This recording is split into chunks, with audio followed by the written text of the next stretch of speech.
radios. Here we go. We got radios today. This is a quote from my personal journal, and one of the only quotes that exuded any sentiment of joy for an entire 6 weeks in the summer of 2017. And that is because the summer after my freshman year, I was doing what a lot of us do. I was looking for a job because all I could focus on was studying abroad. But the kicker is that in order to study abroad and in order to travel, you need money. So that's what I was looking for. And where did I find that? At a cherry packing factory called OG Packing. Why, of course, why not? All I heard about it before was that Pepperdine students had done it in the past, so I was bound to be safe, right? Right? And it was the fastest way to make the most money. That is key to my intention in doing this. But don't get me wrong, this was one of the hardest things that I've ever done in my life. I worked for 6 weeks straight without a single day off, and I worked 16 to 20 hours a day. I had no sleep, I was always on my feet, and there wasn't even time to go to the grocery store, so I lived off of granola bars. Now, if that's not bad, the only time I saw the sun in any given day was whenever I would walk outside and take a nap on a cinder block for 10 minutes and just bask. That was rough, I'm not gonna lie to you. But if it couldn't get worse, the title of my job was bin dump. Bin dump. I know you're probably wondering what that is, so let me explain more. It's pretty self-explanatory, honestly. A forklift would bring in bins of cherries, and my machine would take the bins and dump it into a vat of water, which began the cherry packing line. And so I sat there, I recorded every bin that came in to make sure that the right farmer got his money, and that was my job. If you've ever done anything repetitively, I'm sure you can imagine that watching cherries fall into water for 16 to 20 hours a day can be a little monotonous, just a little bit. So I really loved the excitement that would come whenever the machine broke down. It was riveting, but it only happened 10 times, and like I said, 16 to 20 hour days for 6 weeks straight, so not even twice a week. It was about 20 minutes in the 100 plus hours I would work. So, and when it broke down, I was our hero. The line was stopped, it was halted, it was waiting on me, and it cost the company thousands of dollars a minute. So if I got to fix it, I saved the day. It was amazing. And that was my job. That was OG. But don't get me wrong, all of this was expected. I knew that it was going to be 6 weeks. It was just going to be a sprint. I was going to work really hard. It was going to be rough. But by the end of it, I was going to have money that was going to fund experiences of a lifetime. So it seemed worth it, right? Yeah. The only thing is that was expected. I knew I was going to do all of that. I didn't know that I was going to build incredible relationships and learn some pretty unique lessons.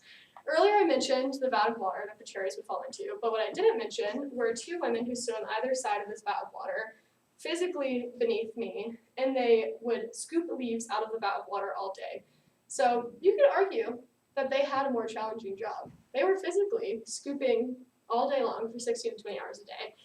And had these women been born in a different socioeconomic status than I, they could be my grandparents easily. So it was really surprising to me whenever they had to ask me permission to go to the bathroom. That was shock number 1. I had never really been anyone's authority before, much less to women who I think should have been my authority, just due to age. You know, they were my elder, so it made sense for them to be in charge, not me. But something that was even more shocking to me was the difference in which we were treated, just because of the background that we came from. I was pursuing a college degree, so I was in this department called procurement, and I got paid $3 more an hour than they did. I got a free hotel room, I got weekly meals, I got to eat my lunch in an air-conditioned office. They didn't get any of that. They got paid less. They were honestly treated like cogs in a machine. And very few people even looked at them as human. It was crazy. It was honestly the first time I'd ever seen anything like that. And they had to sit and eat their lunch in a worker's tent in Stockton in the middle of the summer, which is about 110 degrees outside. And it's really overcrowded, so you can imagine what kind of condition that was. That was shock number 2 to me. But the biggest thing that got me was the intention behind why we were there. For me, I was there for 6 weeks. I knew that I had an end date, and that end date in mind was something that got me through it. Every time I was really struggling, I would just say, we're one day closer to it being over. But these women, they couldn't say that. This was their full-time job. All the time, this is how they lived.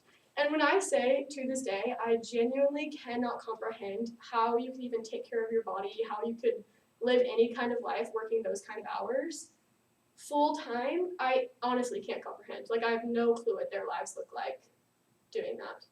And another thing that kept me in control of my time being there, kept me going, was knowing that all this money was going to be worth it because I was going to spend it on incredible experiences abroad. It was going to be really fulfilling, amazing.